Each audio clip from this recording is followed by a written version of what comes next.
السلام عليكم، اللهم صل وسلم على سيدنا محمد وعلى آله وأصحابه أجمعين. حبايب قلبي الحلوين، حبيت أعمل لكم المقدمة الصغيرة دي بس عشان أقول لكم إن أنتم غاليين عليا جدا وإن أنا بحبكم جدا وما أقدرش أستغنى عنكم أبدا أبدا أبدا.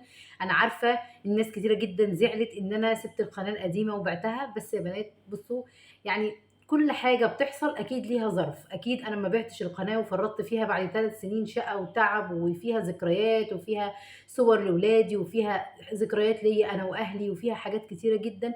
اكيد ما فرطتش فيها بالساهل، ولكن كنت محتاجه وكان عندي ظرف وكان لازم ان انا اتصرف باي شكل من الاشكال. وكمان القناه كانت ميته جدا يا بنات، وكنت بتعب فيها وبشتغل ليل ونهار ومفيش ارباح خالص، والقناه يا دوبك يعني مش عايزه اقول لكم كده، لو جابت 2000 3000 مشاهده في اليوم كانت يبقى ربنا كرمني، بعد ما كانت طبعا بتجيب 5 و6 و7000 مشاهده. الحمد لله والشكر لله على كل حال. طبعا انا عارفه وما بعتهاش الا لما اتاكدت ان كل حبايبي اللي كانوا معايا هناك وكل حبايبي اللي بيحبوني جم معايا هنا. هو ده يعني الحاجه الوحيده اللي فضلت صابره لحد ما انا عملتها. انا بحبكم جدا، وبالله عليكم ما تزعلوش مني، ادعوا لي كده ان شاء الله ان ربنا يفك الكرب، ادعوا لي دعوه حلوه من قلبكم. ان شاء الله باذن الله هنبقى موجودين على القناه دي على طول، وتكون فتحه خير عليا وعليكم. وان شاء الله باذن الله ربنا يحسن ما بين ايدينا جميعا. فيديو النهارده حلو جدا جدا كالعادة زي ما انتم متعودين، معانا وصفات اقتصادية. هنتكلم كمان شوية عن الميزانية وعن تظبيط الميزانية الأيام الصعبة اللي احنا فيها دي، ودخول المدارس. كل سنة وانتم طيبين. يلا بينا حبايب قلبي نشوف الفيديو. بالله عليكم ما تزعلوش مني، وحقكم عليا، وانا عمري ما اقدر ان انا افرط فيكم، ولا عمري اقدر ان انا اسيبكم. انا بحبكم جدا وانتوا فعلا سبب سعاده ليا كبير جدا جدا. يلا بينا حبايب قلبي نشوف الفيديو عشان ما اطولش عليكم. ولو انتوا اول مره تشوفيني يسعدني ويشرفني وجودك معايا. ما تنسيش تشتركي معانا وتفعلي زرار الجرس على الكل عشان كل لما انزل فيديو يا ست الكل ان شاء الله يوصلك. يلا بينا حبايب قلبي، اول حاجه معانا كده وهي حلاوه المولد. طبعا انا كنت عملت معاكم حلاوه المولد، وحبايبي اللي كانوا معايا في القناه التانية شافوها، وان شاء الله هنزلها لكم على القناه دي. هحاول انزلها لكم بكره في فيديوهات كده شورتس بحيث ان انتوا تشوفوها عشان اللي حابب يعمل اي حاجه منها. ولكن زوجي يعني قال لي لا، احنا بتجيلنا المكافاه بتاعت، يعني هم في مكافآت كده بتجيلهم في الشغل وقت الموسم والاعياد والكلام ده. فقال لي المكافاه دي بتاعت حلاوه المولد، فانا هجيب لكم بيها حلاوه المولد. فجاب لنا كده يعني العلبتين اللي انتوا شايفينهم دول. زي ما انتوا شايفين يا بنات، كل علبه من دول نص كيلو، علبه فيها مشكل وعلبه فيها علف بس.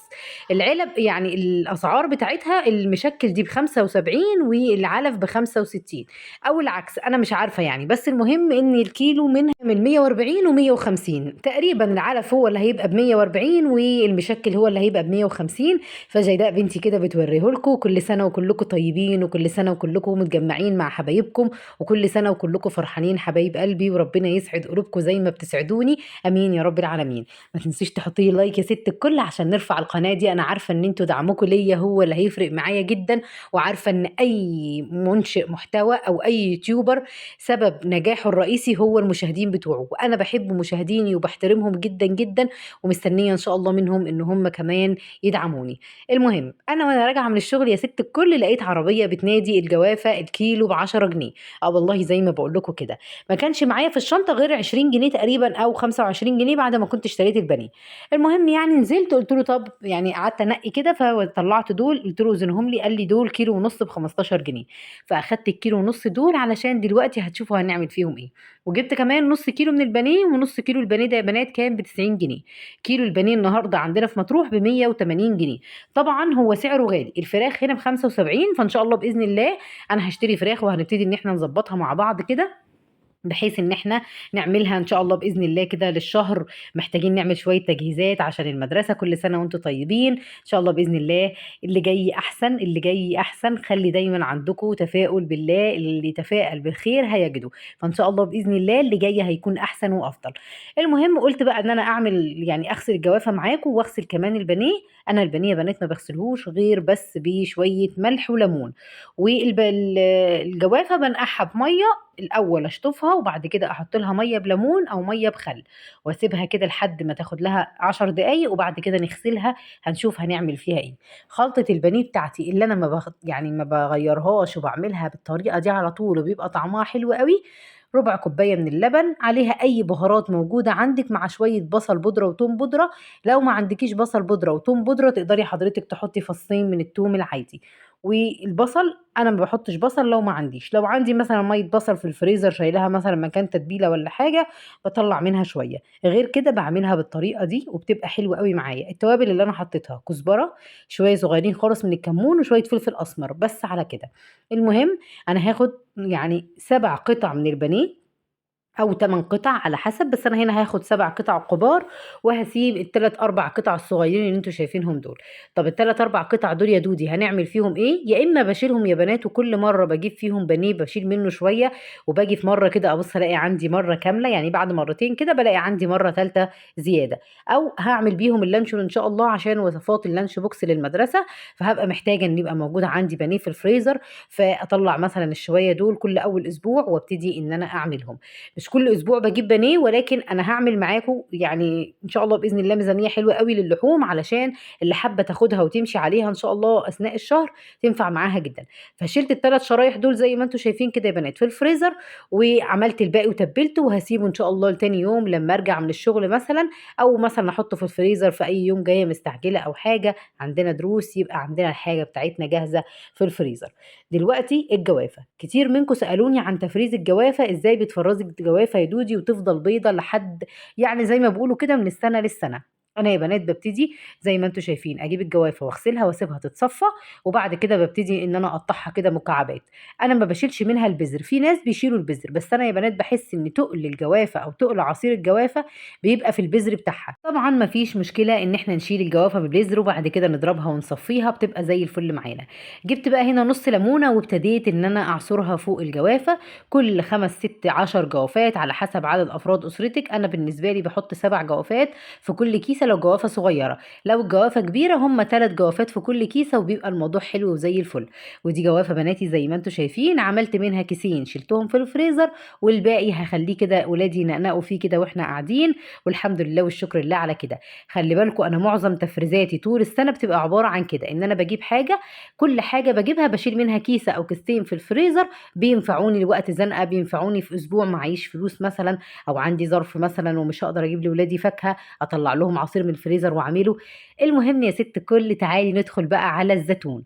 الزيتون ده الصراحة جالي هدية من شجرة بتاعة حبيبتي طبعًا واحدة جارتي كده، قالت لي: "أنا عندي زيتون خدي الشوية دول." فادتني الشوية دول، وزنتهم، وأنا ليه وزنتهم علشان الملح بتاعهم يا بنات، فأنا وزنتهم طلعوا 2 كيلو من الزيتون. المهم جبتهم غسلتهم غسلة كويسة، ده الزيتون العزيزي مش التفاحي، غسلتهم غسلة كويسة وابتديت إن أنا أعمل لهم شرايح بالشكل اللي أنتم شايفينه ده، يعني كل زيتونة أفتحها فتحة كده أو فتحتين لحد ما أخلّص كل كمية الزيتون اللي معايا. الزيتون دلوقتي أفضل وقت لتخليله يا بنات، دلوقتي هو الموسم بتاعه، بيقعد معاكِ من السنة للسنة، تقدري حضرتِك تجيبي 10 كيلو، 7 كيلو، 5 كيلو على حسب ما أنتِ عايزة. كيلو الزيتون عندنا في مطروح الأخضر يا بنات ب25 جنيه. أنا إن شاء الله بإذن الله هاروح سيوة الأيام الجاية، هاحاول إن أنا أصور لكم هناك وأوريكم الشجر، وكمان هاحاول إن أنا أجيب لي شوية أعملهم تاني. أنا عن نفسي باحب مخلل الزيتون اللي أنا باخلله في البيت جدًا، جدًا. طيب هنعمل إيه يا دودي؟ أنا جبت نُص كيلو من الليمون، الليمون دلوقتي برضه سعره حلو أوي، الكيلو ب10 جنيه من العربيات اللي بتلف مش من المحلات يا بنات، عشان المحلات مغليين سعره ب20 جنيه. جبت بقى 2 لتر من المَيّة، مَيّة من الحنفية عادي، وقطّعت فيها الليمون كده نُصّين زي ما أنتم شايفين، وبعد كده هاحطه على النار لمدة نُص ساعة.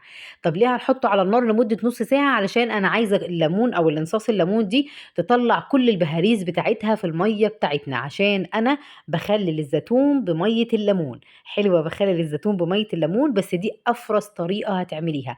الطريقة دي حبايبي وأخواتي السوريين هم اللي معلمينها لي، والحمد لله الزيتون بيطلع زي العسل وبيفضل مقرمش وما فيهوش مرارة وطعمه لذيذ جدًا.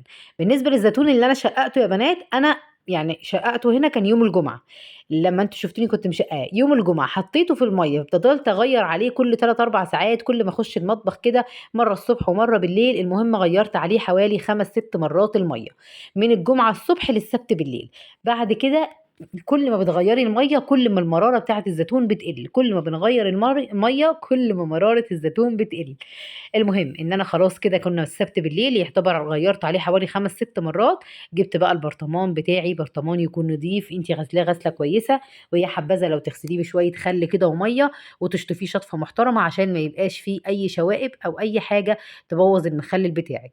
جينا بقى على الليمون بتاعنا بعد ما برد معانا، ابتديت إن أنا أعصر الليمونة زي ما أنتم شايفين كده، باعصر كل البهاريز بتاعتها جوه الميه بتاعتنا. خلي بالكم ان الميه دي هي ميه سلق الليمون يا بنات. المهم يعني ان انا ببتدي اخد كده الليمون واعصره كده جوه العلبه بتاعتي دي. هاخد كل الكميه اللي انا عاملاها، نص كيلو يا دودي، مش كتير على 2 كيلو زيتون، لا يا بنات مش كتير.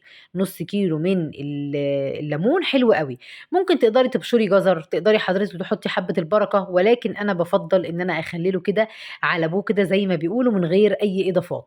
الميه اللي احنا حاطينها دي، اي ميه هتخليلي بيها المخلل بتاعك لازم تكون ميه فلتر، تكون ميه معقمه، او غليتيها وسبتيها تبرد، علشان اي ميه من الحنفيه هتبوظ الزيتون بتاعك.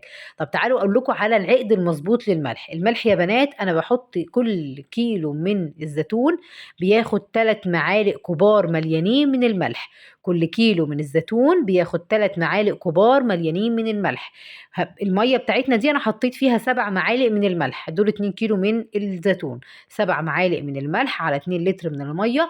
نص معلقه من الكمون، معلقه صغيره من السكر، ورقتين من اللوري، علشان نعمل ماده حفظ كده للزيتون بتاعنا. وخلي بالكم ان الليمون كمان من ماده الحفظ الاساسيه للزيتون بتاعك. بعد كده هقلب اللي معايا ده كويس جدا. الزيتون يا بنات ليه مرحلتين في التخليل. انا دلوقتي هخلله، وبعد 5 ايام هنفتح ان شاء الله عليه مع بعض وهقول لكم هنعمل فيه ايه. بس انا هقول لكم برضو عشان لو سافرتوا كده وما صورتوش تبقوا عارفين هنعمل ايه يا بنات. بعد 5 ايام او 6 ايام هنفتح وندوق الميه. لو لقينا الميه ملحها مظبوط يبقى كده الزيتون بتاعك حلو ومش محتاج حاجه. لو لقينا الميه عدمه يبقى محتاجين نحط شويه من الملح تاني، لان مراره الزيتون بتمص الملح. لو لقينا بقى الميه مالحه هنعمل ايه؟ هنفضي الميه ونزودها بميه مغليه وبارده، وبعد كده تزودي بيها الزيتون بتاعك عشان الزيتون بتاعك ما يطلعش مالح. خلي بالكم لان الزيتون ما بينفعش يتعالج بعد كده. اي نوع مخلل تاني ينفع نعالجه بعد كده، لو طلع مالح مثلا نحطه في ميه عاديه هتسحب الملوحه منه، انما الزيتون هيفضل مالح معاكي على طول. يبقى حضرتك لما تفتحي عليه هتبصي على الميه، لو لقيتي الميه ملحها مظبوط خلاص كده تمام، لان احنا دلوقتي الميه يعتبر مالحه. لو لقينا ملحها مظبوط يبقى تمام، لقيناها عدبة يبقى مرارة الزيتون مصت الملح، محتاجين نحط شوية ملح كمان. لقيناها مالحة هنفضي من المية المالحة ونحط مية عدبة جديدة عشان يطلع ان شاء الله بإذن الله مظبوط معاكي. بالنسبة لمخلل الليمون يا بنات، الليمون ده كانوا 2 كيلو من الليمون، انا جبتهم وحطيتهم في مية. لو عايزة الليمون تاكليه على طول هتسيبيه ربع ساعة يغلي، بعد يعني من اول ما يغلي هتحسبي ربع ساعة. لو عايزة حضرتك تاكليه مثلا على شهر رمضان ان شاء الله بإذن الله، اللهم بلغنا رمضان لا فاقدين ولا مفقودين، هتغليه 10 دقايق. من اول ما يغلي هتحسبي 10 دقايق. بعد كده هناخده ونحطه على طول في البرطمان بعد ما يبرد. انا ما بغيرش على الليمون يا بنات 3 و4 مرات والكلام ده، لا، هي مجرد ما يغلي ابرده وبعد كده ابتدي ان انا اشتغل فيه على طول. بين كل يعني رقتين كده من الليمون بنحط قرنين من الفلفل، 3 على حسب ما حضرتك عايزه. ميه التخليل بتاعتنا برضو ميه سبق غليها وبارده او ميه فلتر، وهحط عليها معلقه من السكر، معلقه من الكمون، ورقتين من اللوري.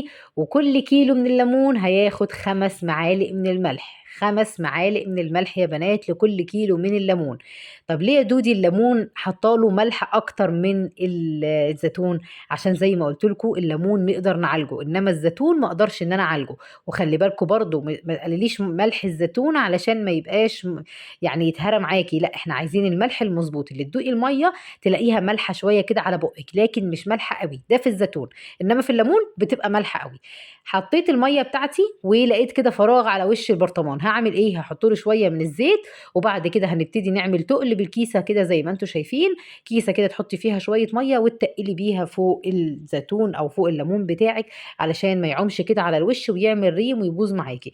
هنسيبها لمده 15 يوم ونفتح وناكل عليها احلى ليمون مخلل في الدنيا. طبعا الليمون اللي انتوا شفتوه من شويه كان متصور قبل كده، فانا ده اللي عملته بقى المره دي يعني، بس انا ما حبيتش ان انا اصور تاني طالما انا عندي متصور على التليفون.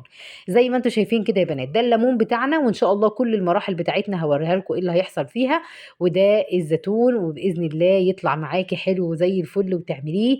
الحاجات اللي بنعملها في البيت يا بنات بتوفر علينا كتير جدا، سواء فرزنا، سواء عملنا مخللات، سواء عملنا معجنات، كل الحاجات دي بتوفر وبتفرق كتير جدا جدا في الميزانيه بتاعت حضرتك.